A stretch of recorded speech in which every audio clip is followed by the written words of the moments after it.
Hi students, welcome to my Physics Thinker channel for simple and easy learning. Today I am going to discussing about the Ohm's law for especially 10th class students. Shall we go for the Ohm's law? Welcome to my Physics Thinker channel. Today I am going to explain about Ohm's law. The scientist name John Simon Ohm published in 1827. Okay, we are already familiar in the Ohm's law.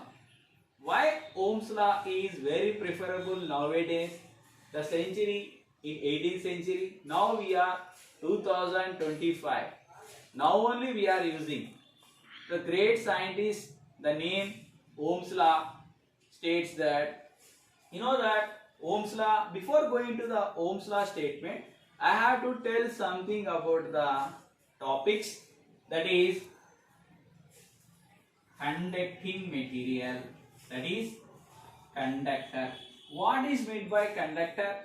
My dear students, you also better we know what is meant by conductor. Anything? Yes, you are right. The material, the material which allow the material which allows the flow of current, which allows the flow of current, which allows the flow of current is called conductor. Example, students, we are already know that example. What are the examples of conductor? Before going to the Ohm's law topic, these are the basics for 10th class students. The material which allows the flow of current is called conductor. Example, copper, iron, very good, aluminium. You know that the best thing is our human body. Human body also. Human body is also a good conductor of electricity. I will tell why the conductor is also a best example for human body also. Before going to the tell, I will show you something. Have you seen this material? This is copper. Okay, have you seen this copper material? And this is the plastic. Copper, it allows the flow of current, but we are touching here, we can get shock. ఇక్కడ ముట్టుకున్న వాళ్ళకి current shock కొట్టదు, ఇక్కడ ముట్టుకుంటే ఖచ్చితంగా current shock కొడుతుంది. ఎందుకంటే ఇది conducting material కాబట్టి.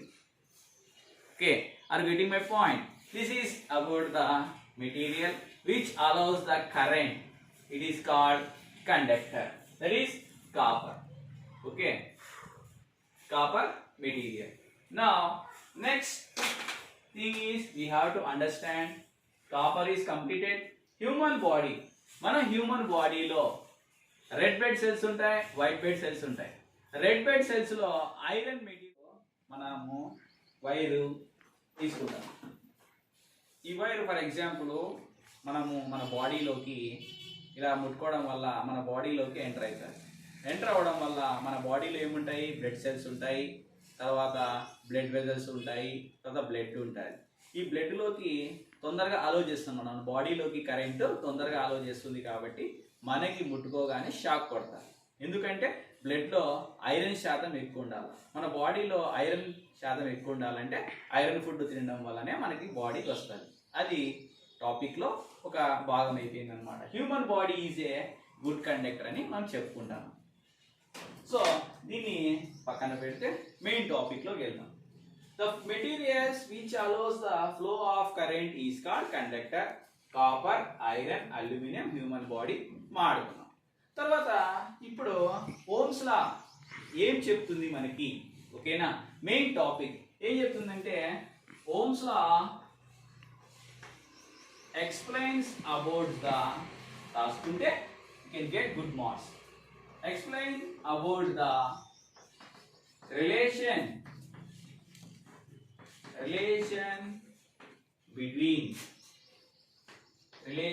between voltage relation between voltage, current and resistance in a given conductor, and resistance in a given electric conductor, in a given electric conductor. So in a given electric conductor అనేది మనము బాగా గుర్తుపెట్టుకోవాల్సిన topic. In a given electric, so please write down, in a given electric conductor.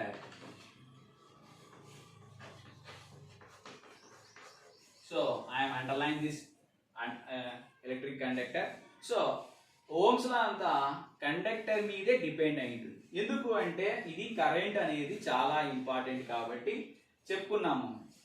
It describes the relation between voltage, current and resistance in a given electric conductor. ఇంతవరకు మనము తెలుసుకున్న దాని గురించి మాట్లాడుకున్నాం. స్టూడెంట్స్, మీకు బాగా మనము ఎలక్ట్రికల్ కండక్టర్ బట్టే వోల్టేజ్, కరెంట్, రెసిస్టెన్స్ యొక్క దాని బిహేవియర్ గురించి మాట్లాడుకుందాం. ఓకేనా? Shall we continue? స్టూడెంట్స్, ఇప్పుడు ఓమ్స్ లా స్టేట్మెంట్ గురించి మాట్లాడుకుందాం. ఓమ్స్ లా డెఫినేషన్ అనొచ్చు, స్టేట్మెంట్ అయినా అనొచ్చు, you can call anything. Okay, Ohm's law statement. Ohm's law statement.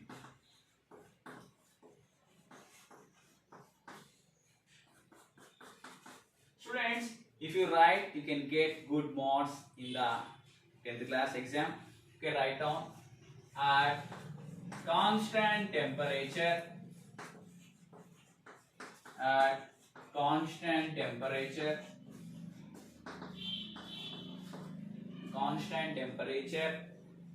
that is the voltage across a conductor is directly proportional to the askunte you can get good marks in the exam. Is directly proportional to the resistance. Directly proportional to the current flowing through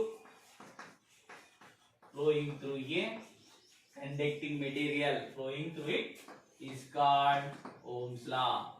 Here, students, at constant temperature the voltage is directly proportional to the.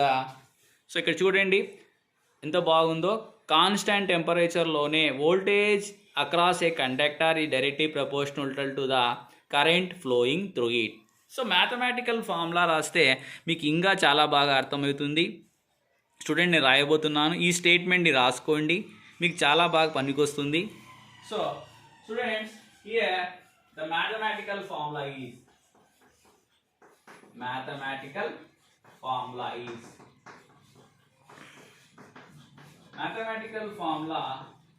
V is equal to I into R, the product of current and resistance. Please zoom the camera across the mathematical formula. V is equal to I into R. Here I, this is R. What is meant by V? V nothing but voltage. I nothing but current. R means resistance. Students, these are the mathematical formula. V nothing but voltage, I nothing but current, R nothing but resistance. So what is ఇవి voltage, current, resistance conducting material తో ఎలా ఉన్నాయి చెప్పడాన్ని మనము ఏం రాస్తామంటే, here Ohm's లా ప్రకారం voltage across the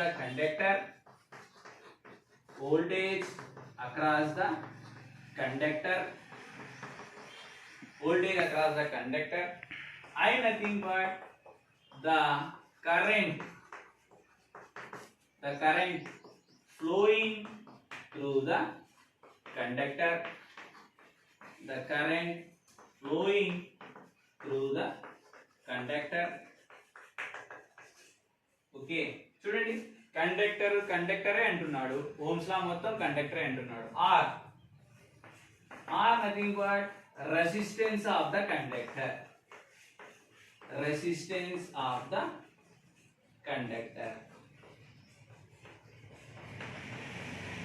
okay friends, this is about the voltage across the conductor, the current flowing through the conductor, resistance of the conductor. నేను స్టార్టింగే చెప్పాను, ఓమ్స్ లా అనేది మనకి రిలేషన్షిప్ చెప్తుంది, వోల్టేజ్కి కరెంట్కి యొక్క రెసిస్టెన్స్ యొక్క చెప్తుంది. ఇవి కరెంట్ కనుక్కునేకి ఈ ఫార్ములా పనికొస్తుంది, తర్వాత రెసిస్టెన్స్ కనుక్కునేకి ఫార్ములా పనికొస్తుంది, వోల్టేజ్ కనుక్కునేకి ఫార్ములా పనికొస్తుంది. స్టూడెంట్స్, దీని గురించి ఇంకా బాగా ముందు తెలుసుకుందాం, మన ప్రాబ్లమ్స్ కూడా చేద్దాము. ఓకేనా స్టూడెంట్స్? ఇప్పుడు ఆ మ్యాథమెటికల్ ఫార్ములా ఎలా వస్తుందో కూడా చూద్దాం. స్టూడెంట్స్, ఇది స్క్రీన్ షాట్ తీసుకోండి, మీకు ఎందుకన్నా పనికొస్తుంది. ఎందుకు పనికొస్తుంది అంటే 10th క్లాస్ ఎగ్జామ్లో ఒకవేళ ఇటువంటి ఓమ్స్ లా స్టేట్మెంట్ రాయండి ప్లస్ మ్యాథమెటికల్ ఫార్ములా రాయండి అంటే ఇది రాసినామనుకో, you can get good marks. Students, ఇందాక మనము ohmic conductors, non ohmic conductors గురించి మాట్లాడాం. సో కరెంట్ అలో చేసేవన్నీ మనం ఏమంటాం? కండక్టింగ్ మెటీరియల్ అంటాం. కరెంట్ అలో చేయనివన్నీ ఏమంటామంటే ఇన్సులేటింగ్ మెటీరియల్ అంటాం. Nothing but non conducting material అంటాం. సో ఈ ప్లాస్టిక్ పైన మనం ఈజీగా ముట్టుకోవచ్చు. మన ఇండల్లో ఉన్న వైర్ తీసుకున్నాను, ఇది లోపల ఉండేది కాపర్ వైర్. కాపర్ వైర్లో లో రెసిస్టెన్స్ ఉంటుంది కాబట్టి కరెంట్ మనం ముట్టుకుంటే ఈజీగా షాక్ కొడుతుంది. ఈ ఇన్సులేటర్ పైన హై రెసిస్టెన్స్ ఉంటుంది కాబట్టి మనం ముట్టుకున్న షాక్ కొట్టదు. అది ఎలానో మ్యాథమెటికల్గా చూద్దాము, ప్రాక్టికల్గా ఇప్పుడు మీకు కొంచెం అర్థం కాకపోయినా చూడండి. ఇక్కడ ప్లాస్టిక్ మొత్తం వైర్ కోటేషన్ ఉంది మోటార్, దీన్ని ఏమంటామంటే ఇన్సులేటింగ్ మెటీరియల్ అంటాం. నథింగ్ బట్ ఇన్సులేటర్ అంటాం. Plastic is a good insulator అంటాం. Copper is a bad insulator, ఎందుకంటే దీంట్లో రెసిస్టెన్స్ అలో అవుతుంది. ఓమ్స్లా దీని గురించే చెప్పడానికి తాపత్రయం ఎంత, resistance material of electrical conductor అని చెప్తూనే ఉన్నాడు.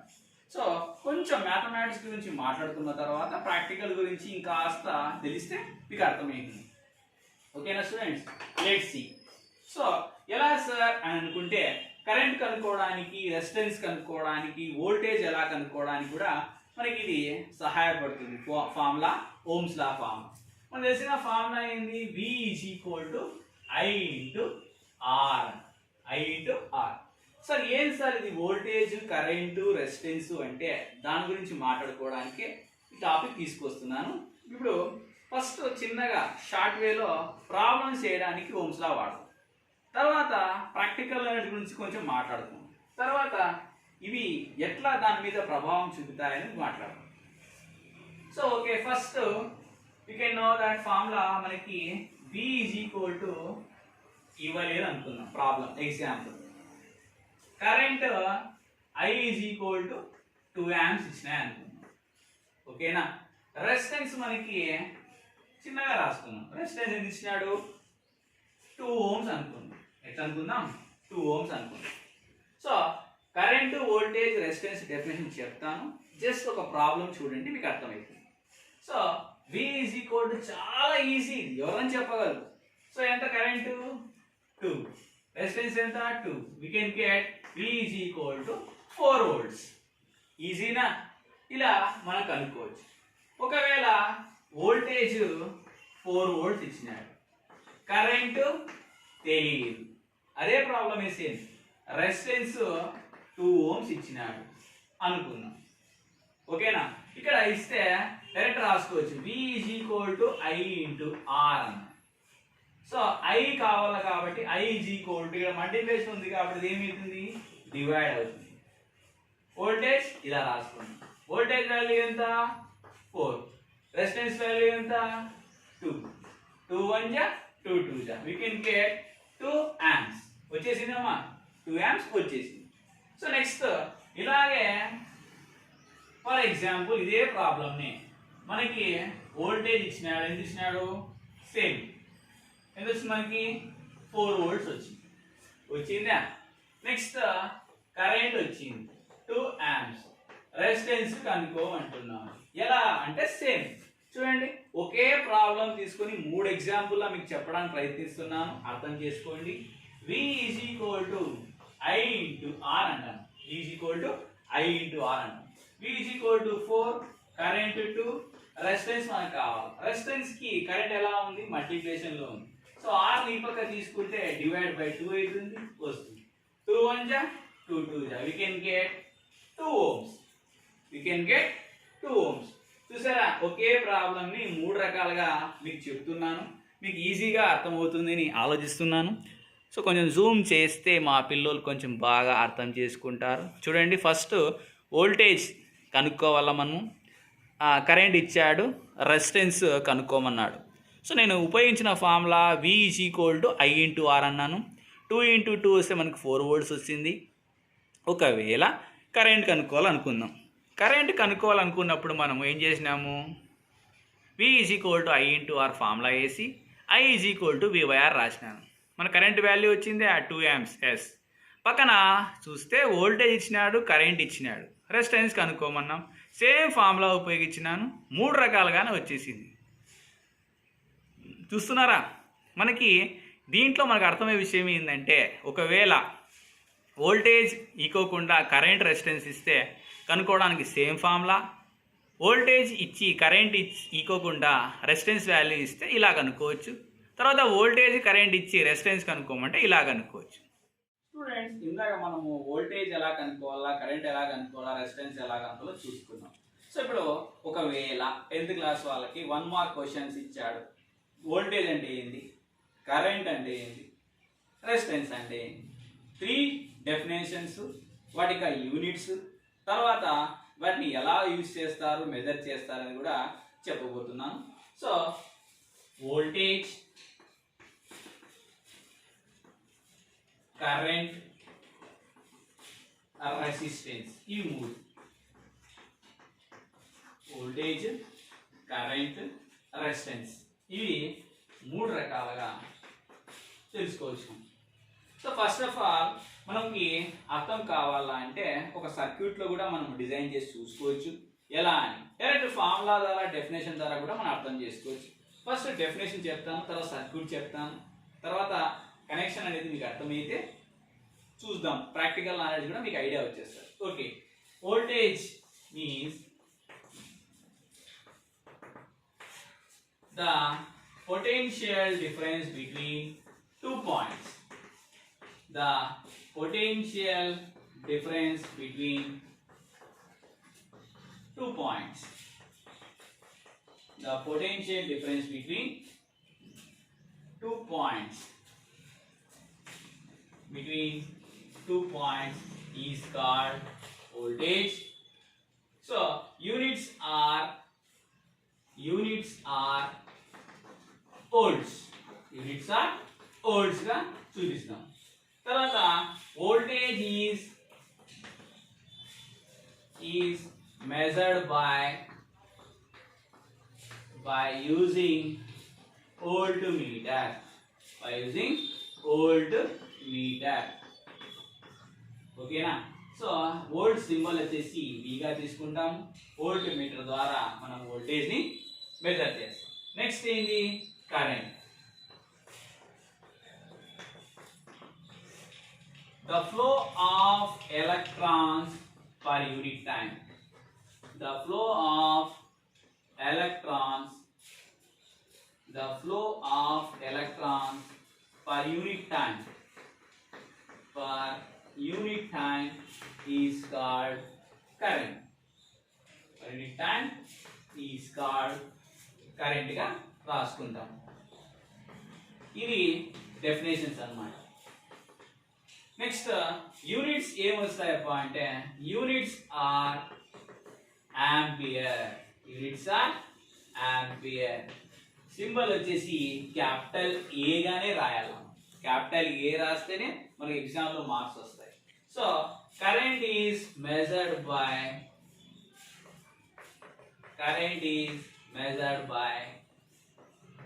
by using ammeter.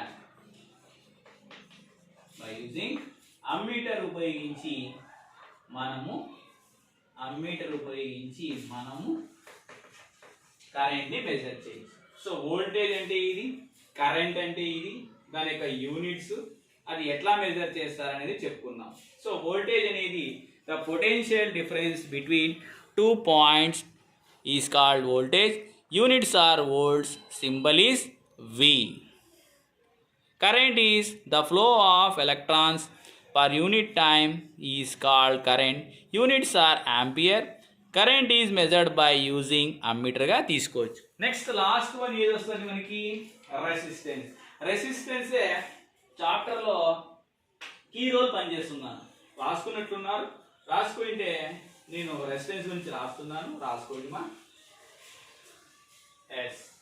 Next one is resistance. Resistance ఏం చేస్తుందో ఒకసారి చూద్దాం. It opposes the flow of current. It opposes the flow of current. It opposes the flow of current అంటే oppose చేస్తుంది, current రాకోకుండా అపోజ్ చేస్తుంది. ఓకేనా? ఇప్పుడు నేను చూపిస్తున్న డస్టర్ చూస్తున్నారా, ఈ డస్టర్ లో చూసినాను. డస్టర్ అనేది వుడ్ అన్నమాట. డస్టర్ అనేది వుడ్ కాబట్టి ఇది దీంట్లో కరెంట్ ఫ్లో కాదు. ఎందుకు అంటే దీంట్లో హై రెసిస్టెన్స్ ఉంటుంది. ఇప్పుడు నేను చూపిస్తున్నాను. నెక్స్ట్ వన్ ఏంది, ఇది కాపర్. ఈ కాపర్ చూడండి, ఈ కాపర్లో లో రెసిస్టెన్స్ ఉంటుంది. కాపర్లో లో రెసిస్టెన్స్ ఉంటుంది కాబట్టి కరెంట్ అలో చేస్తుంది. ఇక్కడ ఇది డస్ట్ చూసినామా, వుడ్తో చేయబడింది కాబట్టి. వుడ్ అనేది ఇన్సులేటర్ నాన్ కండక్టింగ్ మెటీరియల్ కాబట్టి దీంట్లో కరెంటు పోదు. నెక్స్ట్ ఎవరికైనా కరెంట్ షాక్ కొడితే మనము ఎండిపోయిన కట్టి తీసుకొని కొట్టాలి. కొడితే ఆ షాక్ రిమూవ్ అవుతుంది, లేకపోతే అతను కూడా ప్రాణాలు ఇచ్చిపడతాడు. ఎందుకంటే మన human body is a good conductor కాబట్టి రెసిస్టెన్స్ లో రెసిస్టెన్స్ పోతున్నప్పుడు హై రెసిస్టెన్స్ ని వాడటం వలన అతన్ని మనం కాపాడే వాళ్ళు అవుతాము. So students, it is about the main thing about the resistance అని తెలుసుకున్నాం. Next current units, resistance units are ohms. So resistance ని గురించే కాబట్టి సైంటిస్ట్ తన పేరే పెట్టుకున్నాడు ఓమ్స్ అని. చాలా బాగుంటుంది అనమాట. అతను సైంటిస్ట్ యొక్క పేరు గుర్తుపెట్టుకోవడానికి రెసిస్టెన్స్ ఆఫ్ ఎలక్ట్రికల్ కండక్టర్ దేని మీద డిపెండ్ అయి ఉంటుంది, ఓమ్ మెటీరియల్ మీద డిపెండ్ అయి ఉంటుంది. సో రెసిస్టెన్స్ ఎలా మెజర్ చేస్తాము, ఓమ్ మీటర్ అనే డివైస్ ద్వారా. Ohm meter is a device to measure the resistance. అని మనం రాసుకుంటాం. సో ఒకవేళ 10th క్లాస్ వాళ్ళకి ఒక క్వశ్చన్ కూడా అడగచ్చు main exam. Which device is used to measure the resistance అంటే the answer is ohm meter. It is 1 mark question. Definite గా అడగచ్చు. ఓకేనా? మీకు ఫ్యూచర్ లో కూడా ఇటువంటిది మీరు ఎప్పుడైనా ఫ్యూచర్ ఎడ్యుకేషన్ లో పోయినప్పుడు కూడా ఈ క్వశ్చన్ ఖచ్చితంగా అడగచ్చు. రెసిస్టెన్స్ ఏం చేస్తుంది, it opposes the flow of current. Units are ohms. The ohm meter is a device to measure the resistance అని కూడా మనము రాసుకోవచ్చు. ఓమ్ మీటర్ అనేది రెసిస్టెన్స్ మెజర్ చేస్తుంది కాబట్టి సైంటిస్ట్ తననే పెట్టుకున్నాడు. స్క్రీన్ షాట్ తీసుకోండి, మీకు బాగా అర్థమవుతుంది. Okay students, thank you for watching my video. That's about the Ohm's law concept with examples and a definition, and hope you like my video. Please share, like, subscribe my channel, and also give your valuable comment on my channel to get more updates about the physics subject, especially for 10th class intermediate student. Please share and subscribe my Physics Thinker channel. Have a great day students. Bye bye.